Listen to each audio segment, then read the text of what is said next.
ಇವತ್ತಿನ ಪ್ರೆಸ್ ಮೀಟ್ಗೆ ಸ್ವಾಗತ. ಒಂದು ಮುಖ್ಯವಾಗಿ ಇವತ್ತು ನಗರಸಭೆಯ ಒಂದು ಜನಪ್ರಿಯ ಬಜೆಟ್ ಅನ್ನ ಆಡಳಿತಾಧಿಕಾರಿಗಳಾದ ಡಿಸಿ ಅವರು ಘೋಷಣೆ ಮಾಡಿದ್ದಾರೆ. ಇದರಲ್ಲಿ ಹಲವಾರು ಮಂಡ್ಯ ನಗರಕ್ಕೆ ಹಲವಾರು ಯೋಜನೆಗಳನ್ನ ಅವರು ಇವತ್ತು ಘೋಷಣೆ ಮಾಡಿದ್ದಾರೆ. ನಿಮಗೆ ಒಂದು ಪ್ರಮುಖವಾಗಿ ಹೇಳಬೇಕಂದ್ರೆ 2023-24ಕ್ಕೆ 85 ಕೋಟಿ ರೂಪಾಯಿ ಬಜೆಟ್ ಗಾತ್ರ ಇತ್ತು ನಗರಸಭೆ. ಅಂದ್ರೆ ನಮ್ಮ ಕಾಂಗ್ರೆಸ್ ನೇತೃತ್ವದ ಸರ್ಕಾರ ಬರೋದಕ್ಕಿಂತ ಮುಂಚೆ 85 ಕೋಟಿ ರೂಪಾಯಿನ ಗಾತ್ರ ಇತ್ತು. ಇವತ್ತು 26-27ಕ್ಕೆ 123 ಕೋಟಿ ಕೋಟಿ ರೂಪಾಯಿನ ಬಜೆಟ್ ಅನ್ನ ಘೋಷಣೆ ಮಾಡಿದ್ದೀವಿ.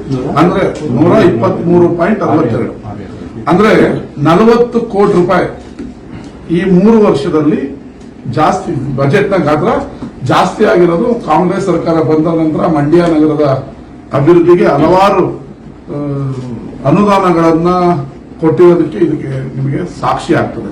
ಮಂಡ್ಯ ನಗರ ಅಭಿವೃದ್ಧಿ ಹೋಗ್ತಾ ಇದೆ ಅನ್ನೋದಕ್ಕೆ 85 ಕೋಟಿ 23ರಲ್ಲಿತ್ತು ಬಿಜೆಪಿ ಸರ್ಕಾರ ಇದ್ದಂತ ಸಂದರ್ಭದಲ್ಲಿ.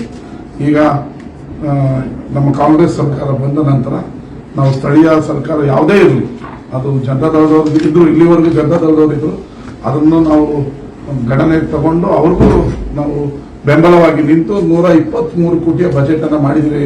ಅಂದ್ರೆ ಇದೊಂದು ಬಹಳ ಹೆಗ್ಗಳಿಕೆ, ಮಂಡ್ಯ ನಗರದ ನಗರಸಭೆ ಹೆಗ್ಗಳಿಕೆ ಅಂದ್ರೆ ತಪ್ಪಾಗಲ್ಲ. ಇವತ್ತು ಮಂಡ್ಯ ನಗರದ ಪ್ರಮುಖವಾಗಿ 3 ಸರ್ಕಲ್ಗಳನ್ನ ವಿದೇಶಿ ಮಾದರಿಯಲ್ಲಿ ಮತ್ತೆ ವಿವಿ ರಸ್ತೆ ಏನಿದೆ ಅದನ್ನ ವೆಹಿಕಲ್ ಫ್ರೀ ಝೋನ್ ಮಾಡಬೇಕು ಅಂತ ಹೇಳಿ ತೀರ್ಮಾನ ಮಾಡಿದ್ವಿ. ಅಲ್ಲಿ ವ್ಯಾಪಾರಸ್ಥರಿಗೆ ಅನುಕೂಲ ಮಾಡಿಕೊಡ್ಬೇಕು, ಅದನ್ನ ವಿದೇಶಿ ಮಾದರಿಯಲ್ಲಿ ಇಂಪ್ರೂವ್ಮೆಂಟ್ ಮಾಡಬೇಕು.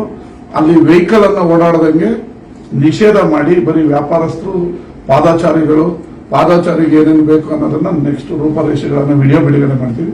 ಅಲ್ಲೇ ಏನು ವಿಶ್ರಾಂತಿ ಪಡೆಯುವಂತ ಚೇರ್ಗಳಾಗ್ತೀವಿ. ಬರೀ ಸೈಕಲ್ ಮಾತ್ರ ಓಡಾಡಬಹುದು. ಈ ಅಡ್ಡ ರಸ್ತೆಗಳಲ್ಲಿ ಇದಕ್ಕೆ ಆಗುಹೋಗುಗಳಿಗೆ ಶೀಘ್ರದಲ್ಲೇ ವ್ಯಾಪಾರಸ್ಥರ ಮತ್ತು ಸಾರ್ವಜನಿಕರ ಸಭೆಯನ್ನ ಕರೆದು ಅವರಿಗೆ ಯಾವ ರೀತಿ ನಾವು ಮಾಡೋರಿದ್ದೀವಿ, ಹೇಗೆ ಮಂಡ್ಯ ನಗರಕ್ಕೆ ಒಂದು ಹೊಸ ರೂಪ ಕೊಡ್ತೀವಿ, ಅದಕ್ಕೆ ಅವರ ಬೆಂಬಲ ಅವಶ್ಯಕತೆ ಇದೆ. ಸಾರ್ವಜನಿಕರು ಮತ್ತು ವ್ಯಾಪಾರಸ್ಥರು ಅವರ ಸಭೆಯನ್ನ ಕರೆದು ನಾವು ಏನ್ ಮಾಡ್ತೀವಿ ಅನ್ನೋದನ್ನ ವಿಡಿಯೋವನ್ನ ಅವರಿಗೆ ತೋರಿಸಿ ಅವರು ಕೂಡ ಮೆಚ್ಚುಗೆ ಆಗ್ತದೆ. ತೋರಿಸಿ ಅದನ್ನ ಮಾಡಬೇಕು ಅಂತಿದ್ವಿ, ಎಲ್ಲ ಲಾಸ್ಟ್ ಮಾಡಬೇಕು ಅಂತಿದ್ವಿ.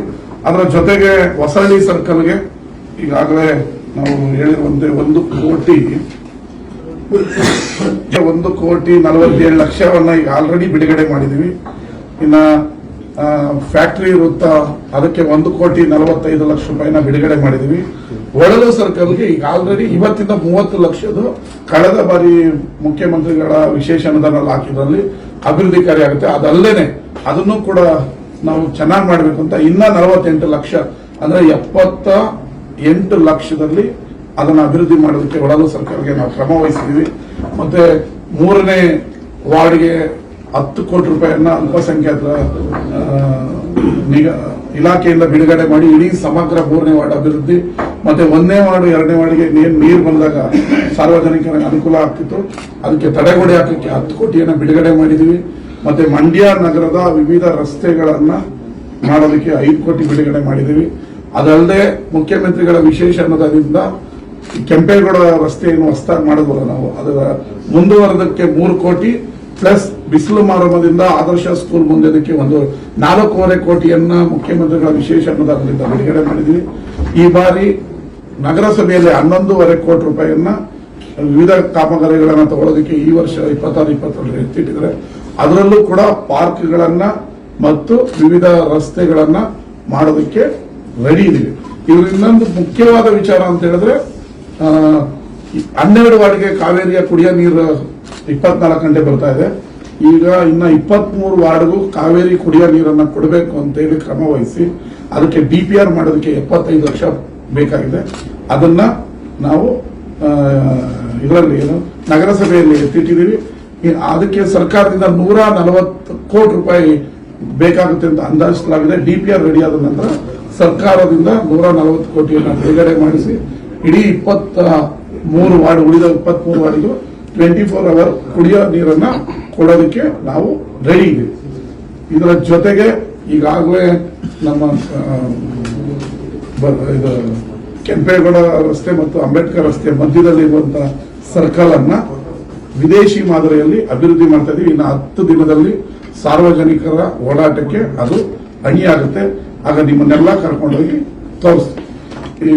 ಇನ್ನೆಲ್ಲ ನಿಮಗೆ ಬಜೆಟ್ ಬುಕ್ ನಲ್ಲಿ ಇದೆ, ನಾನು ಹೈಲೈಟ್ ಹೇಳಿದ್ದೀನಿ. ಅದರ ಜೊತೆಗೆ ಈ ನಮ್ಮ ಅರ್ಕೇಶ್ವರ ದೇವಸ್ಥಾನದ ಸೇತುವೆ ಬಹಳ ಶೀತಲಗೊಂಡಿದೆ. ಅದು ಮತ್ತೆ ಇಲ್ಲಿ 4ನೇ ವಾರ್ಡಿನ ಒಂದು ಸೇತುವೆ ಅಗಲ ಮಾಡೋದಕ್ಕೆ 4ನೇ ವಾರ್ಡ್ ಮಧ್ಯದಲ್ಲಿದೆ, ಮೇಲ್ಕೋಟೆಗೆ ಹೋಗೋ ರಸ್ತೆ, ಅದಕ್ಕೂ 5 ಕೋಟಿ ಮತ್ತೆ ಅರ್ಕೇಶ್ವರ ನಗರದ ಸೇತುವೆಗೆ 5 ಕೋಟಿಯನ್ನ ಬಿಡುಗಡೆ ಮಾಡಿದ್ದೀವಿ. ಎಲೆಕ್ಟ್ರಿಕ್ ಆಮೇಲೆ ಬಹು ಜನರ ಬೇಡಿಕೆಯಾಗಿದ್ದಂತ ವಿದ್ಯುಚ್ಛಿತಗಾರ ಆಗಬೇಕು ಅನ್ನೋದು ಬಹಳ ಜನರ ಬೇಡಿಕೆ ಆಗಿತ್ತು.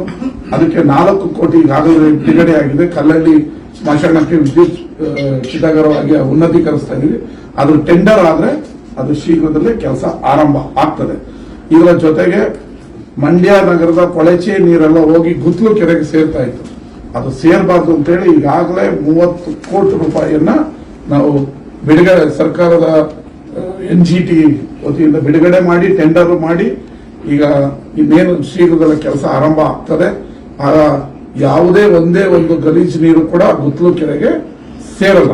ಆ ಕೆಲಸ ಒಂದು 6 ತಿಂಗಳಿಂದ 7 ತಿಂಗಳು ಆದ ನಂತರ ಗಲೀಜು ನೀರು ಹೋಗಿ ನಿಂತಿದ ತಕ್ಷಣ ಗುತ್ತಲು ಕೆರೆಯನ್ನ ಎಷ್ಟು ಕೋಟಿ ಅಲ್ಲ 30 ಕೋಟಿ ಅಲ್ಲ, ಗಲೀಜು ನೀರು ಅಂತ 30 ಕೋಟಿ. ಪಟ್ಟಳ್ಳಿ ಕೆರೆ ಬಂಡ್ ಮತ್ತೆ ಅದೊಂದು ಟ್ಯೂಬ್ ಹೋಗಿದೆ, ಅದಕ್ಕೆ ಹಾಕಿದೀವಿ. 1,70,00,000 ಕೆರೆಯಲ್ಲಿ ವಾಕಿಂಗ್ ಪಾರ್ಕ್ ಮಾಡೋದಕ್ಕೆ ಮೂಡಾಯಿಂದ ಹಾಕಿದೀವಿ. ಈ ಇನ್ನೊಂದು ಮಿಕ್ಕಿದ 3.5 ಕೋಟಿ ಮಿಕ್ಕಿದ 2.5 ಕೋಟಿನ ಗುತ್ಲು ಕೆರೆಯನ್ನು ಟ್ಯೂಬ್ ಹೋಗಿದೆ, ರೈತರಿಗೆ ತೊಂದರೆ ಆಗ್ತದೆ, ಅದಕ್ಕೆ ಸೇರಿಸ್ಕೊಂಡಿದ್ದೀವಿ. ಅದಲ್ಲದೆ 6 ಕೋಟಿನ 4 ಕೋಟಿ ಅದು ನಂಬರ್ ಸರಿ ಗೊತ್ತಾಗ್ತಲ್ಲ. ಗುತ್ತಲು ಕೆರೆ ಅಭಿವೃದ್ಧಿಗೆ ವಾಕಿಂಗ್ ಪಾರ್ಕ್ ಮಾಡೋಕ್ಕೋಸ್ಕರ 4 ಕೋಟಿಯನ್ನ ಬಿಡುಗಡೆ ಮಾಡ್ತಾ ಇದ್ದೀವಿ. ಇದೆ ಬಿಡುಗಡೆ ಮಾಡ್ತಾ ಇದ್ದೀವಿ. ಈ ಒಟ್ಟಿನಲ್ಲಿ ಕೆಂಪೇಗೌಡ ಪ್ರತಿಮೆಯನ್ನ ನಗರದ ಪ್ರಮುಖ ರಸ್ತೆಯಲ್ಲಿ 2 ಕೋಟಿಯಲ್ಲಿ ಈಗಾಗಲೇ ಬಿಡುಗಡೆ ಮಾಡಿ DPR ಎಲ್ಲ ಆಗಿ ಎಸ್ಟಿಮೇಟ್ ಎಲ್ಲ ಆಗಿದೆ. ಇನ್ನ 2-3 ದಿನದಲ್ಲಿ ಟೆಂಡರ್ ಫ್ಲೋಟ್ ಆಗುತ್ತೆ.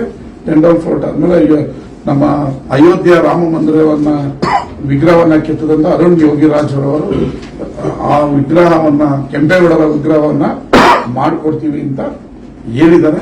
ಅವರ ಅದನ್ನ ಅಲ್ಲಿ ನಿರ್ಮಾಣ ಮಾಡ್ತಾ ಇದೀವಿ. ಒಟ್ಟಿನಲ್ಲಿ ಇಡೀ ಮಂಡ್ಯ ನಗರಕ್ಕೆ ಹೊಸ ಕಾಯಕಲ್ಪ ಕೊಡಬೇಕು. ಇಡೀ ಮಂಡ್ಯ ನಗರ ನಮ್ಮ ರಾಜ್ಯದಲ್ಲೇ ಮಾದರಿ ನಗರವನ್ನಾಗಿ ಮಾಡೋದಕ್ಕೆ ನಿಮ್ಮ ಸಾರ್ವಜನಿಕರ ಮತ್ತು ಎಲ್ಲ MP ಅವರು ಮತ್ತೆ ಉಸ್ತುವಾರಿ ಸಚಿವರು ಎಲ್ಲರ ಬೆಂಬಲ